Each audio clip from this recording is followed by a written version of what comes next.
Update 2. I told my fiancé my stepdaughter isn't mine. If you haven't watched the first part of this saga, click the link in the description. Now for the second update. I'm not sure if you've all forgotten me, but I'll start with some good news. We've finally figured out how to properly toast Pop-Tarts for my son. We had about 2 weeks of calm. During that time, I spoke to my stepdaughter a few times about everything. I reassured her that no matter what happens, she'll always be my girl. She told me she hoped her mom wouldn't come back, saying her mom was controlling. Then a few days ago, my ex-fiancé walked into my house carrying 2 grocery bags, acting as if nothing had happened. She asked me what I wanted for dinner. I told the kids to go to their rooms and confronted her. I told her that we're over. She asked why, and when I didn't respond, she said couples fight, as if her actions were normal. Her behavior was unsettling. I told her she needed to leave or I'd call the police. She asked why I was doing this to her. I was at a loss for words, so I picked up my phone. At that point, she backed down saying, "Okay, let me get my daughter." I told her that if she wanted her daughter, she needed to call CPS and explain why she had disappeared for 2 weeks. She insisted she had only been gone for 1 night. She refused to leave without her daughter and started shouting her name. Her daughter came out of her room and reluctantly said she would go with her. I told her, "You have a place here for as long as you want." Her mother then said, "He'll kick you out just like he's kicking me out." I stood my ground, saying she could have her daughter back after speaking to CPS. When I started dialing the police, she ran out. Later, I talked to my stepdaughter. She said she was willing to leave because she didn't want to cause trouble for me. I reminded her that she's the child, I'm the adult, and it's my responsibility to look after her, not the other way around. I asked her where she wanted to stay for now, and she said she'd rather stay here. My ex-fiancé ended up calling CPS. They reached out to me and there was supposed to be a meeting yesterday with her, but she didn't show up. Now for the comments. There is seriously something mentally wrong with her. Yup, seems to be. Having been raised by a mom with BPD who acted just like this, you have no idea how powerful it was when you reminded her she was the child and it was your job to look after her. Sincerely, no matter what, I can promise you she felt safer in that moment, and hearing you say it out loud than she likely ever has with her mother.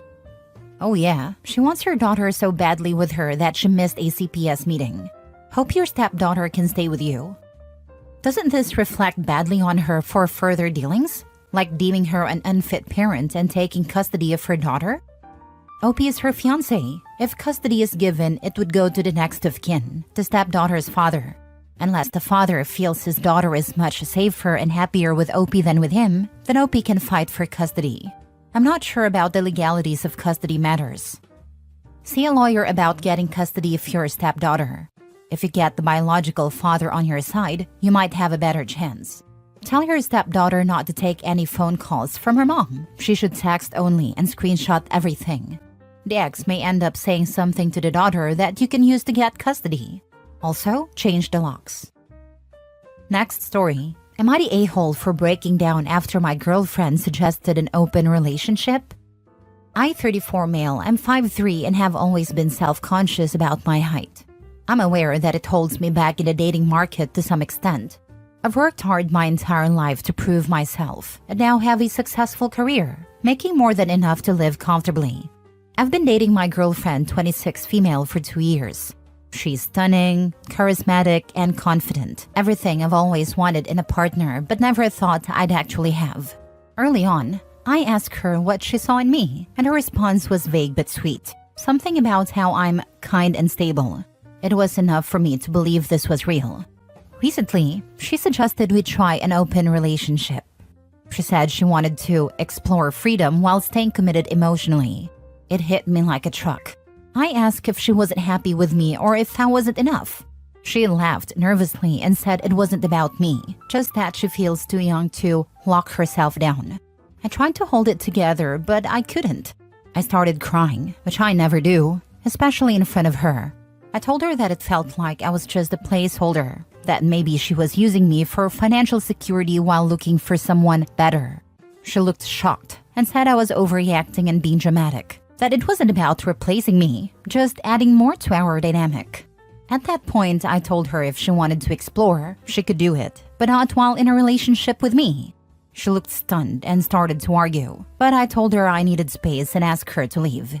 She's been texting me saying I'm being unfair and making her feel bad for being honest about her needs. So am I the a-hole? I'm considering breaking up. This hurt me so much, genuinely. Now for the top comments before reading the mini update. Not the a-hole. A suggestion of an open relationship, especially after 2 years, is completely grounds for a breakup.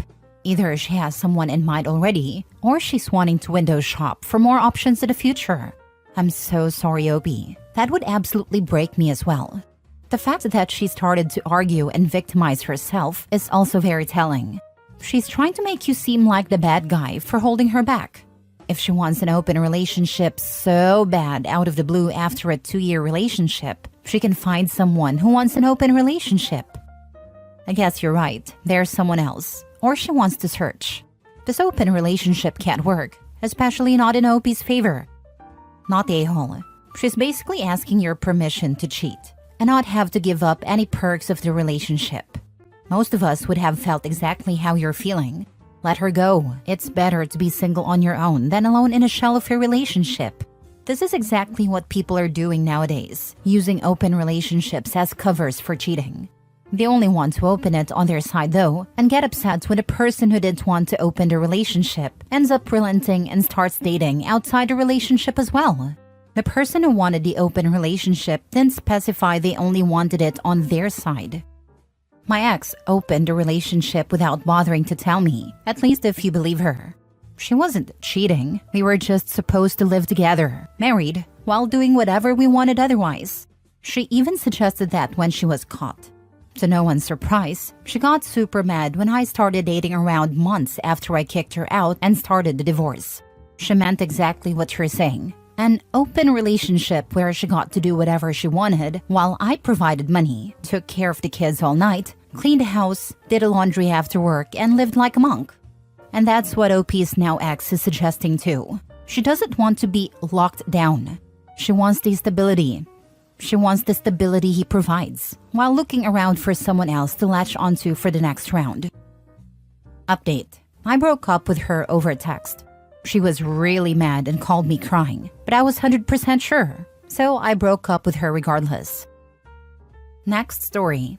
Am I the a-hole for ruining Thanksgiving after my boyfriend announced my pregnancy and his mom fainted?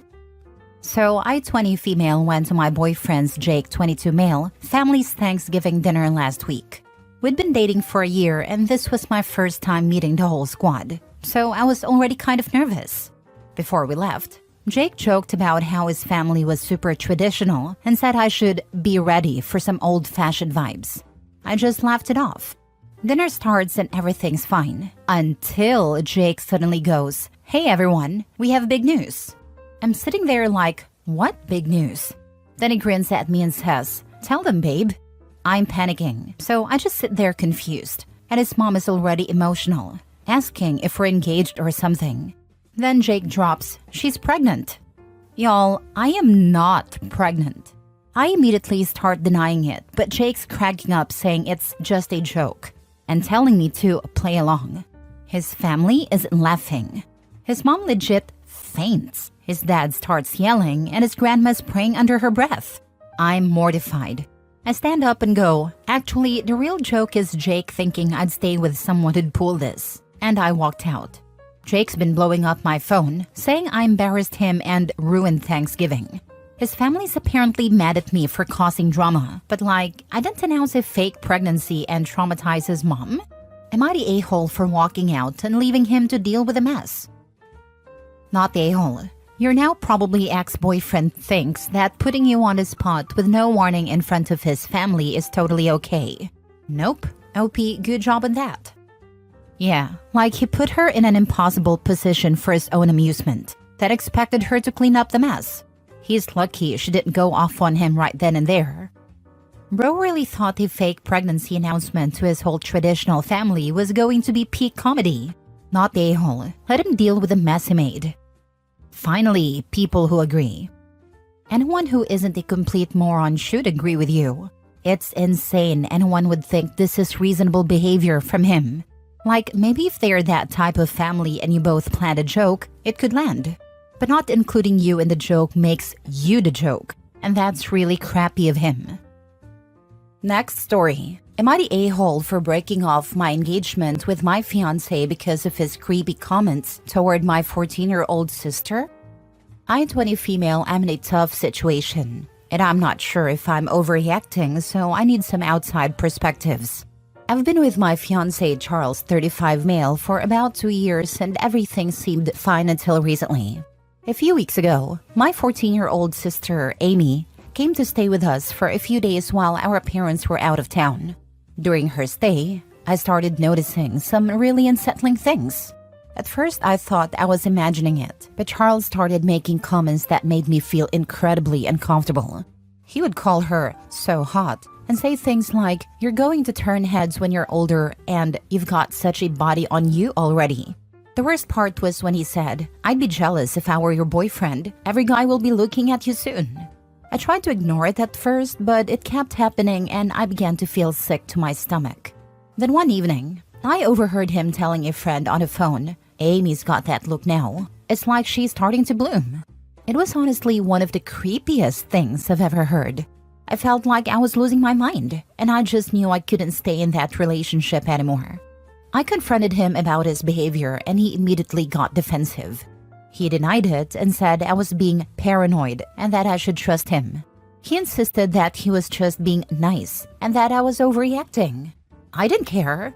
I packed my things, broke off the engagement, and moved back in with my parents.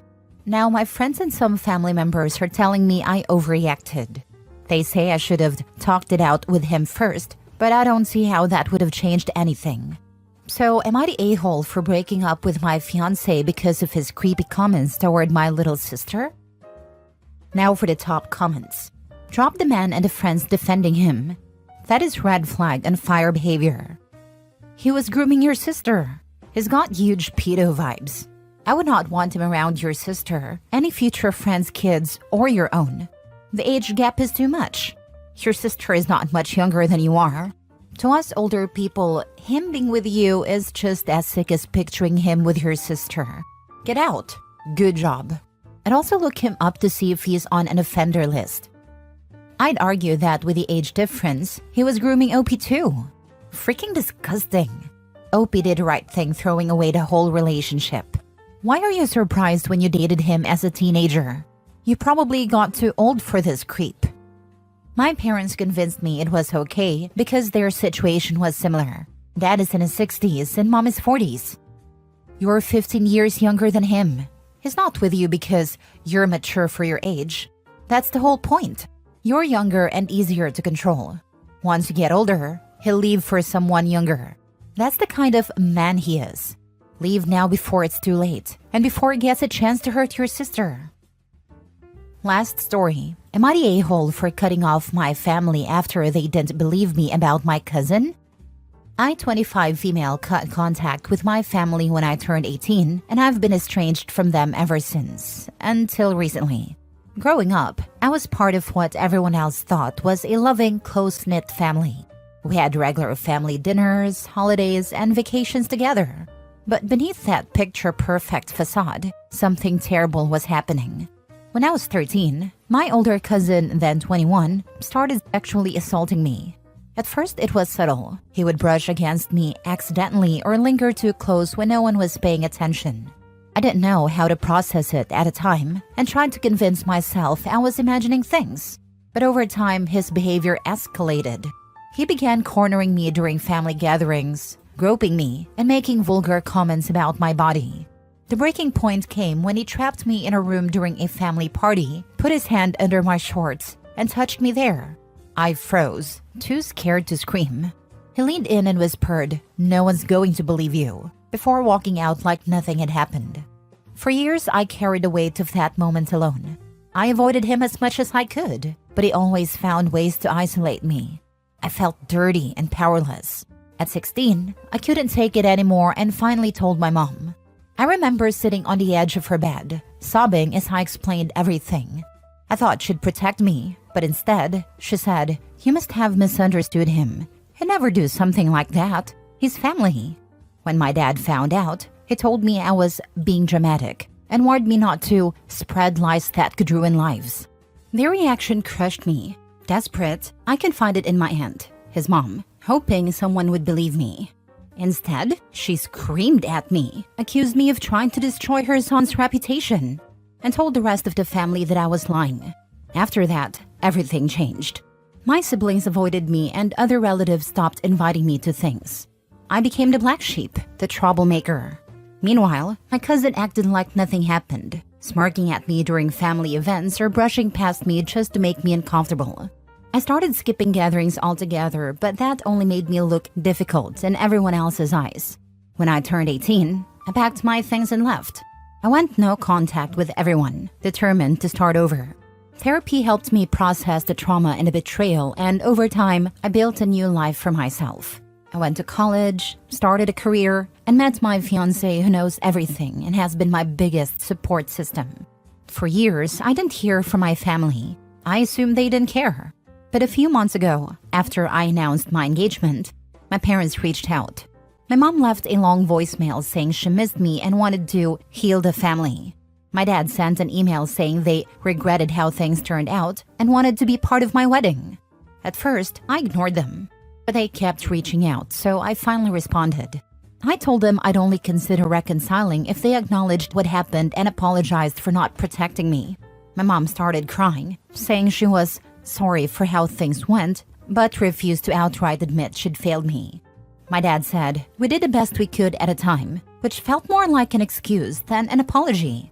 Then, other relatives started reaching out, saying I needed to let it go for the sake of the family. One even said, "He's changed. Why hold on to the past?" But to me, it's not just the past, it's years of betrayal, silence, and being dismissed that still haunts me. Am I being too harsh for refusing to reconcile unless they take full accountability? Or am I justified in keeping my distance from a family that chose their comfort over my safety? Am I the a-hole? Not the a-hole. Block them all. They're not your family. True, what OP experienced was sexual assault, and the impact of that trauma is huge. Your parents and aunt had a responsibility to protect you, and they failed. Not the a-hole. If I'm being honest, it sounds like you have let it go and are not holding on to the past. You're moving on it up. They made a choice to not believe and protect you. This is a very reasonable direct consequence of that choice. You even offered them a very fair boundary to be able to reconnect, acknowledging the past so they can move on and you can heal. If they can't even meet that one requirement, then they aren't ready to treat you with the respect you deserve. They want to go back to the dynamic that fits for them. I hope you're able to continue healing. You're doing great in my opinion. There's an audacity flare somewhere that would fit this perfectly. Similar to, "Sorry, I messed you up running you over with my car, but I did the best I could considering I was drunk." Not the a-hole OP. Out the abuser enablers, then block them all. Have a wonderful life. You deserve every minute of it. Not the a-hole. These people are still blaming you. He's fine and been fine all these years. Changed? Why would he have changed? How can they tell? BS. They can all go F themselves.